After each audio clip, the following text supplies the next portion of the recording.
Picture this. You're standing at the south rim of the Grand Canyon, watching the sunrise paint the ancient rock layers in brilliant oranges and reds. The scene is peaceful, eternal, unchanging. But beneath this serene surface lies a story of destruction and renewal that's been playing out for millennia, the story of fire.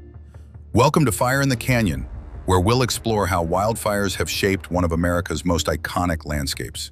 From lightning-sparked blazes that predate human civilization to modern firefighting efforts that sometimes do more harm than good, the Grand Canyon's relationship with fire is far more complex and fascinating than you might imagine.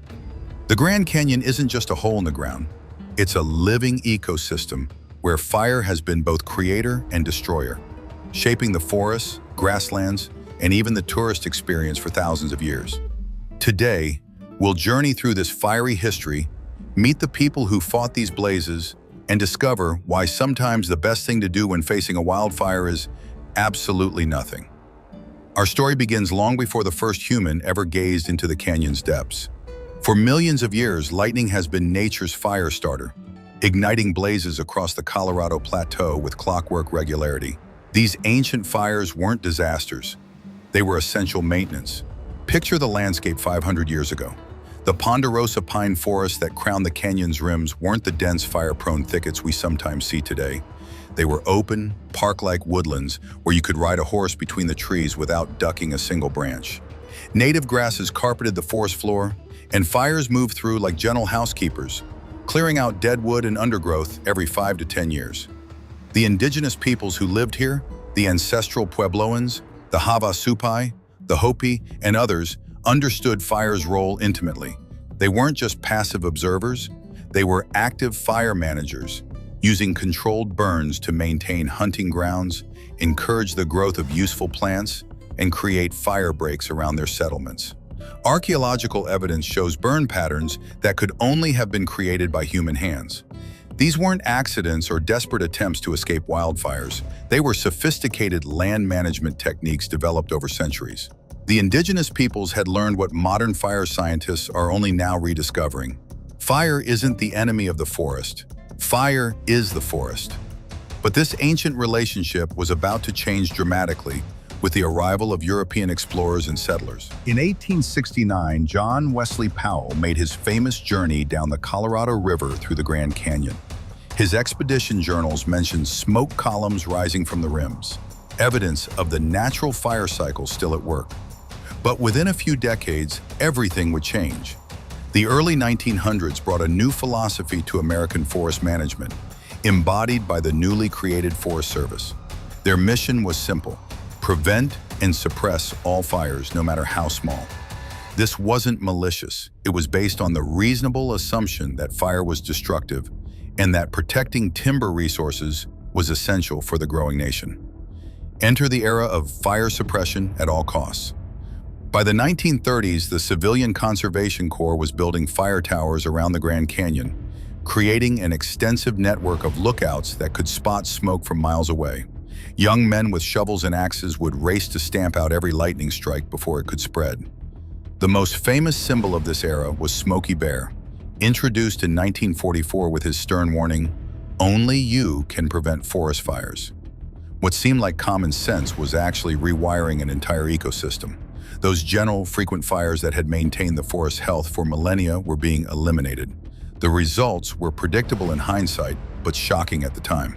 Without regular, low-intensity burns to clear undergrowth, the forest floors began accumulating decades of dead wood, fallen logs, and dense thickets of young trees.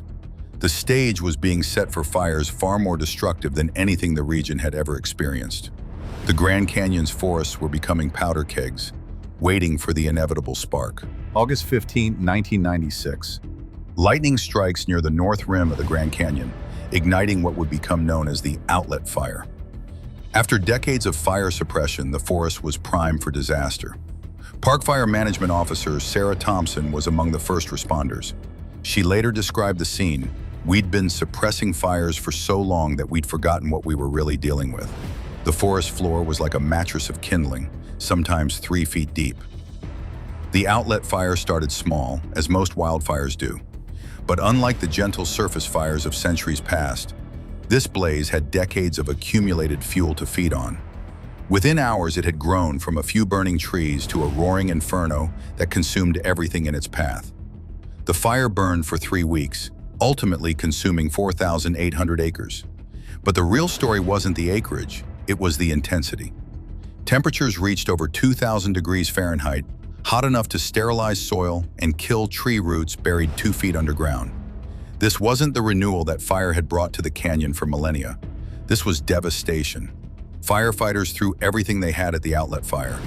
Hundreds of personnel, air tankers, helicopters, and bulldozers.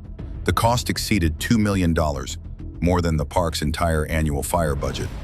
And when the smoke finally cleared, the burned area looked like a moonscape. But the outlet fire taught park managers something crucial. They weren't just fighting fire, they were fighting the consequences of decades of well-intentioned but misguided fire suppression. The solution wasn't more suppression, it was learning to live with fire again. The inlet fire became a turning point in Grand Canyon fire management, forcing a fundamental question. What if our approach to fire has been completely wrong? The 1990s brought a revolution in fire science, and the Grand Canyon was at the center of it. Researchers began studying fire scars in ancient trees, analyzing charcoal deposits in lake sediments, and mapping historical burn patterns. What they discovered challenged everything firefighters thought they knew.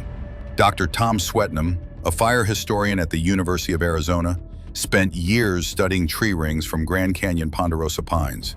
His research revealed that before fire suppression, the area experienced an average of 1 fire every 7 years. These weren't catastrophic blazes, they were gentle, restorative burns that rarely killed mature trees.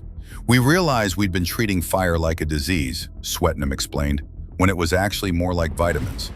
This scientific revolution coincided with some hard-learned lessons. The 1988 Yellowstone fires had burned 1.2 million acres despite massive suppression efforts, costing taxpayers $120 million. The message was clear: suppression alone wasn't working. At the Grand Canyon, park managers began developing a new strategy called natural fire management. Instead of rushing to suppress every lightning-caused fire, they would allow some blazes to burn under carefully controlled conditions. It was a radical departure from decades of policy, and it wasn't without controversy. Local communities worried about smoke and property damage. Some environmentalists questioned whether letting it burn was really management at all. Politicians demanded explanations when fires made headlines. But the science was compelling. Ecosystems evolve with fire, and removing fire was like removing a keystone species. The Grand Canyon became a testing ground for this new approach. Park managers developed detailed fire management plans, dividing the park into zones where fires would be suppressed, monitored, or allowed to burn naturally. They trained firefighters to become fire shepherds, guiding blazes rather than simply fighting them. It was a delicate balance between human safety and ecological health, requiring split-second decisions with potentially enormous consequences. Today, fire management at the Grand Canyon is a sophisticated dance between science, technology, and old-fashioned intuition. The park's fire management office looks more like a NASA control room than a traditional fire station, with weather monitoring systems, satellite imagery, and computer models that can predict fire behavior with remarkable accuracy. Fire Management Officer Maria Rodriguez walks us through a typical day during fire season. We start each morning with a detailed weather briefing. Wind speed, humidity, temperature, fuel moisture content, all of these factors determine whether a lightning strike will fizzle out or become a major fire. The park now uses a system called fire weather zones, dividing the canyon into areas with different fire management strategies. In some zones, every fire is suppressed immediately. In others, fires are allowed to burn under specific conditions: low wind, adequate humidity, and sufficient firefighting resources on standby. Perhaps most importantly, the park has embraced prescribed burning, deliberately setting fires under ideal conditions to reduce fuel loads and restore forest health. These controlled burns are meticulously planned events, sometimes years in the making. We'll study weather patterns, map fuel conditions, and coordinate with air traffic control, Rodriguez explains. A prescribed burn involves everyone from meteorologists to archaeologists to wildlife biologists. We're not just burning forest, we're restoring an ecosystem. The results have been encouraging. Areas that have experienced recent prescribed burns or natural fires now show increased wildlife diversity, healthier forest structures, and greater resistance to insect outbreaks. The open, park-like forests that indigenous peoples once maintained are slowly returning. But modern fire management faces new challenges that ancient fire managers never had to consider: climate change, invasive species, and millions of annual visitors. Climate change is rewriting the rules of fire behavior at the Grand Canyon. Rising temperatures, longer droughts, and unpredictable weather patterns are creating conditions that even experienced fire managers have never encountered. Dr. Julie Korb, a fire ecologist at Fort Lewis College, has been studying these changes. We're seeing fire seasons that start earlier, last longer, and burn with intensities we've never recorded before. The old models don't always apply anymore. The 2020 Mangum Fire illustrated these new realities. Starting from a lightning strike in June, it eventually burned 71,450 acres on the North Rim, making it the largest fire in the Grand Canyon's recorded history. What made it particularly challenging was its behavior. The fire moved in ways that defied traditional predictions, creating its own weather patterns and jumping natural fire breaks. Climate change isn't just making fires bigger and more intense, it's also changing the very composition of the forest. Drought stress makes trees more vulnerable to beetle infestations, creating vast stands of dead timber. Invasive grasses like cheatgrass are colonizing burned areas, creating fine fuels that carry fire faster and more frequently than native vegetation. Meanwhile, the Grand Canyon receives over 6 million visitors annually, many of whom arrive with little understanding of fire's role in the ecosystem. Managing fires in a wilderness setting is one thing. Managing them when thousands of tourists are watching from viewpoints is another challenge entirely. The park has developed sophisticated evacuation plans and communication strategies, but balancing visitor safety with ecological needs remains a constant challenge. Social media has added another layer of complexity. A single photo of smoke can go viral, creating public pressure to suppress fires that might be ecologically beneficial. Looking toward the future, fire managers are developing new tools and strategies: advanced computer modeling, drone surveillance, and even genetic techniques to restore native plant communities after fires. But perhaps the most important tool is something much older: the wisdom of indigenous peoples who managed fire successfully for thousands of years. The Grand Canyon's fire story is coming full circle as park managers increasingly turn to indigenous knowledge systems for guidance. The Havasupai tribe, whose reservation lies within the canyon, has maintained traditional fire management practices even as the surrounding landscape changed. Tribal fire manager Robert Burnett explains, "Our ancestors understood that fire was medicine for the land. They knew when to burn, where to burn, and how to read the land's signals. We never stopped using fire. We just had to do it quietly for a while." The National Park Service has begun formal partnerships with tribal fire managers, combining traditional ecological knowledge with modern fire science. These collaborations have led to innovative approaches that neither group could have developed alone.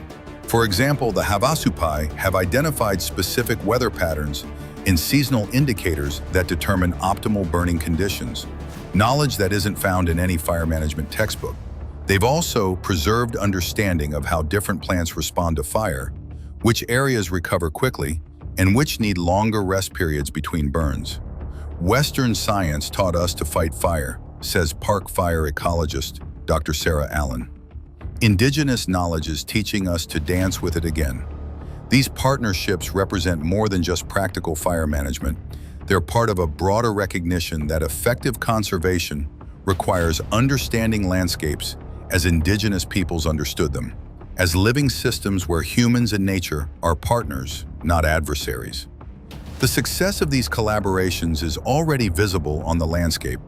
Areas managed with traditional burning practices show greater biodiversity, more stable soil, and healthier plant communities than areas managed with Western techniques alone. As we conclude our journey through the Grand Canyon's fiery history, what lessons can we take away?